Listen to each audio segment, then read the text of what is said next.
আসসালামু আলাইকুম। উত্তাল এই মুহূর্তে ধানমন্ডি 32 আপনাদেরকে একটা ফুটেজ দেখাচ্ছি। সেইখানে আসলে এই মুহূর্তে কি ঘটছে, শিবিরের লোকেরা সাবধান, ছাত্রলীগ ট্যাগ দিয়া দাঁত কিন্তু ফালাই দেওয়া হচ্ছে। তবে ওনার দাঁতের মারি শক্ত পড়ে নাই। বাট কি ঘটছে আসুন শুনি এই ব্যক্তির কাছে। আমার নাম মামুন, আমি বাংলাদেশ ইসলামী ছাত্র শিবির ঢাকা কলেজ শাখার প্রশিক্ষণ বিষয়ক সম্পাদক। কিভাবে নিব বলেন? ওখানে যারা প্রশাসনের লোক ছিল, এখনো যারা আছে ওরাই। আমি তাদেরকে স্পষ্ট করে বলেছি যে আপনারা আমাকে আঘাত করছিলেন, আপনারা এখানে আসুন। তারা ওখান থেকে এক পর্যন্ত নাই।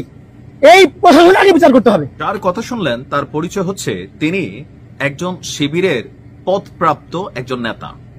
ঢাকা কলেজ, ঢাকা শহরের মধ্যে খুবই আলোচিত কলেজ, ঢাকা কলেজেরই একজন ছাত্র শিবিরের নেতা হচ্ছেন আমাদের এই ভাই। তার পদপদবীরা হচ্ছে তিনি ওই কলেজে প্রশিক্ষণ বিষয়ক একটা সম্পাদক সম্ভবত আছে, কি প্রশিক্ষণ দেয় জানি না। এখন ঘটনার প্রেক্ষাপট হচ্ছে এই মুহূর্তে গেল কয়েক ঘন্টা যাবৎ সেখানে বিএনপির নেতাকর্মীরা কিন্তু খুব শক্ত অবস্থান নিয়েছে, সম্ভবত শিবিরের পোলাপাইন। এখন উনি যে গেলেন টিম ওয়াইজ যান নাই, এটা তো প্রমাণিত। যদি তারা একটা গ্রুপ ওয়াইজ যাইতেন সেখানে, তাহলে সেখানে এটা প্রমাণিত হইতো যে একজন লোকের ধরলে বাকি 10 জন এসা সেভ করতে। এখন তিনি কেন একা একা গেলেন? তিনি কি গুপ্তভাবে সেখানে গেলেন, নাকি একটা আছে অতি উৎসাহী জনতা হইয়া সেখানে গেলেন?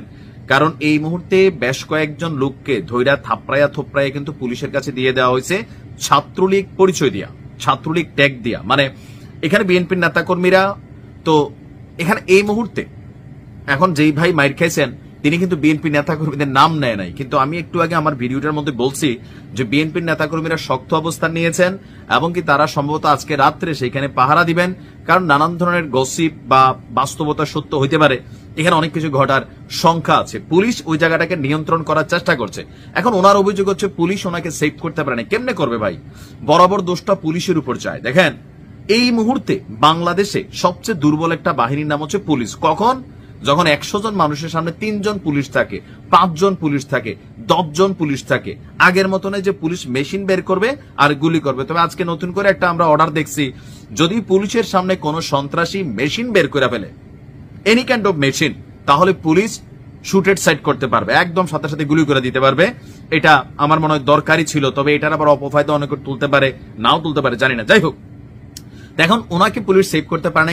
এখানেও আমরা দেখছি যে উত্তাল স্রোত এই মুহূর্তে যেই দলের নেতা কর্মীরাই হোক, যেই পরিচয়ে আসুক, আমজনতার পরিচয় দিয়ে আসুক আর বাম জনতার, তো পুলিশ এখানে একটা রায়ট ঘটলে কন্ট্রোল করার কিন্তু ক্যাপাসিটি নাই নাই নাই।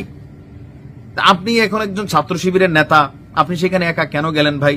যদি এটা প্রাতিষ্ঠানিক আপনার যাওয়া হইতো তাহলে আপনারা টিম ওয়াইজ যেতেন, নাকি না ভিড়ের মধ্যে আবার এখানে ভিড়টাকে বড় করার জন্য? কারণ সামাও আরেকটা হইতে পারে উৎসাহী জনতা যে কি হচ্ছে ধানমন্ডিতে। কারণ বাংলাদেশে সুনামি আসলেও মানুষ সুনামি দেখার জন্য সমুদ্র পার চলে যায়। সো 32কে ঘিরে আজকে অনেকেই আনাগোনা থাকবে। যারাই যাবেন সাবধানে, যে কোনো সময় ঘাড়ের উপর বা গালের উপর ভালোবাসা পড়তে পারে যে কোনো মানুষের। সো একটু নিরাপদে থাকুন আর সাবধান থাকুন।